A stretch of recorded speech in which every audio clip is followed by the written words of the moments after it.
Skinamarink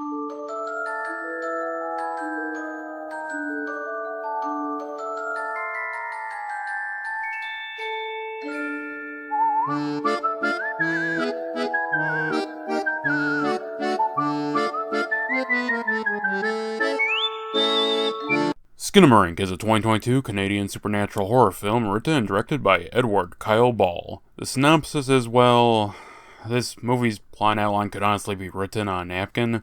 Essentially, you have some kids wandering in their house at night. Well, things happen. I don't entirely know if to call those things spooky. There's spooky stuff, yeah, but with this film coming in on 2 hours, the amount of spooks you'll get depends entirely on you, the viewer.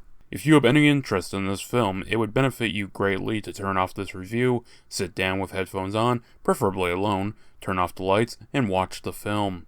Because the style of horror this film is going for puts a fair bit of faith on the shoulders of the viewer. Now, if you don't care and just want to hear me ramble on for 10 or so minutes, then continue watching. And why not like the video while you're there? Our film starts, and I hope you like the color range of blue and black, because that's pretty much all you'll be seeing for the entire runtime. Also, thanks for telling me I won't get claimed for the cartoon shown. Due to a glitch at some film festival, this movie has been pirated all over the internet, so, don't claim me. We get a long segment of just camera shots around the house. The lights are out, the TV is on, and oh, there's a child in the hallway next to his nightlight. The kid is Kevin, played by Lucas Paul. He's roaming the house, as you do at 3 a.m., grabbing spare blankets as well as his sister's attention. The sister, Kaylee, played by Dolly Rose Tentrault, asks if he's hiding, and begins counting.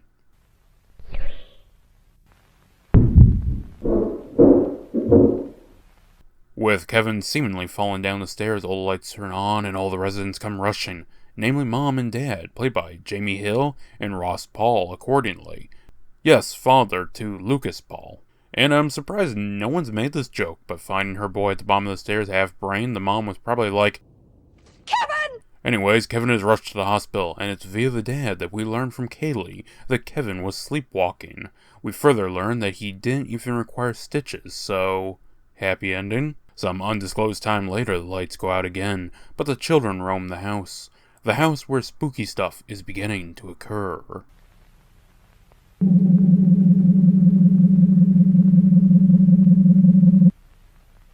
A simple trick, but an effective one. Effective enough as the children question where the door went, and when they try to phone for help, no one responds. Well, time to bust out the Legos and watch some TV.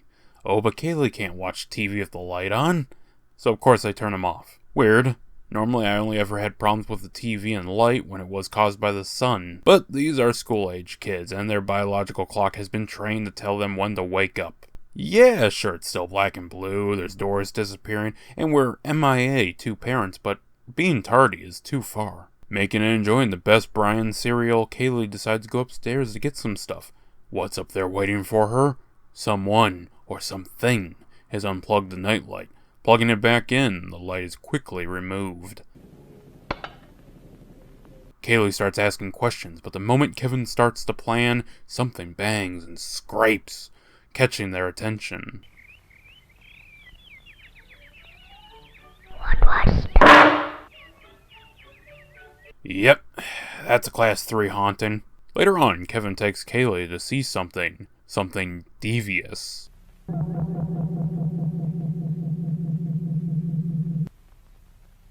Huh, this isn't a demon, it's just some devious lick jackass. But that's not all, this film's tale has something even more devious.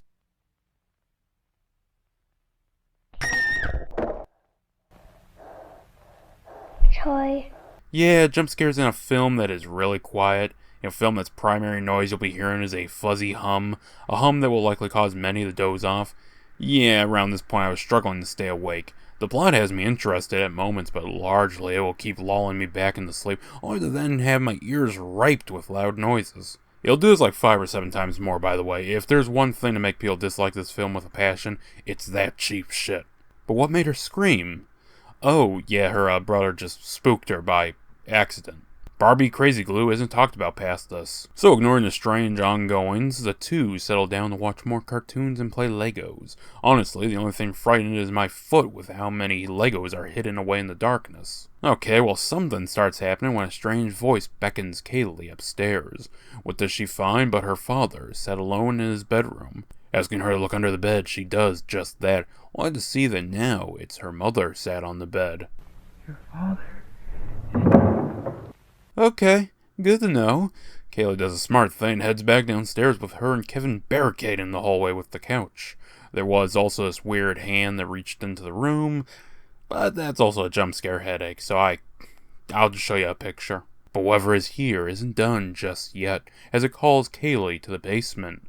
It also puts all the toys up against the wall and begins to beckon Kevin to the basement. There he finds Kaylee, who the voice claims wouldn't do as she was told and had to be punished. Wait a minute, didn't I already do all the Silent Night Deadly Night films? Again, this is a very loud jump scare in a very quiet movie, and while this as well as the prior one were horror related, that doesn't make them suddenly unannoying. So Kevin runs back to the living room and the safety of the TV, only for the voice to call for him again. Hello? Kevin isn't the smartest, and when commanded to sleep, he drops like a sack of bricks. After one way too long sequence of the TV looping, the voice calls to Kevin again. It says it just wants to play, so for the first game, take this knife and stick it in your eyes.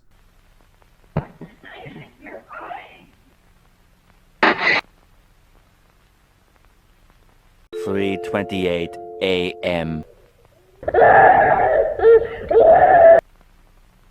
You know, sometimes you want to jump with your friends, but I think this is one of those peer pressures where you don't do what they tell you. Well, Kevin did it, and trying to contact help doesn't go well either, as the voice he talks to soon reveals it can do whatever it wants.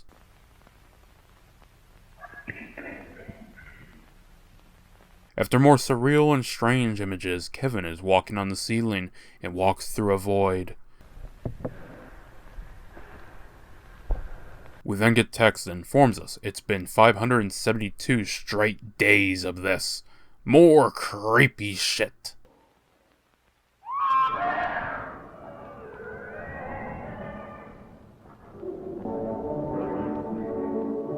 We end with Kevin in a hallway being told to go to sleep. When you ask who it is, it doesn't respond. Yeah, the film just ends there.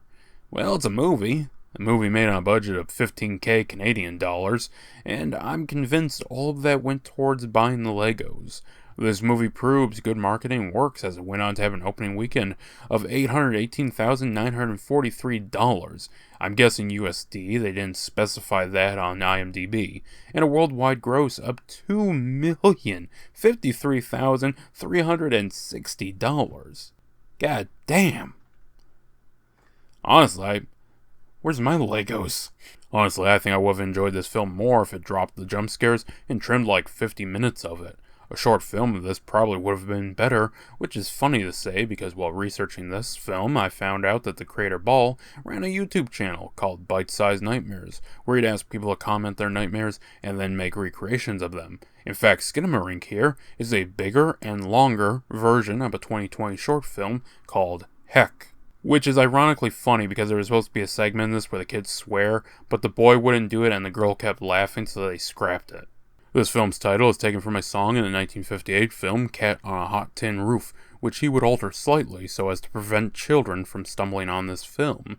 I'll be honest with you, I had zero clue this was even related to a song. The film would be shot over 7 days with a budget largely acquired through crowdfunding. The filming would be done in Ball's childhood home in Edmonton, Canada.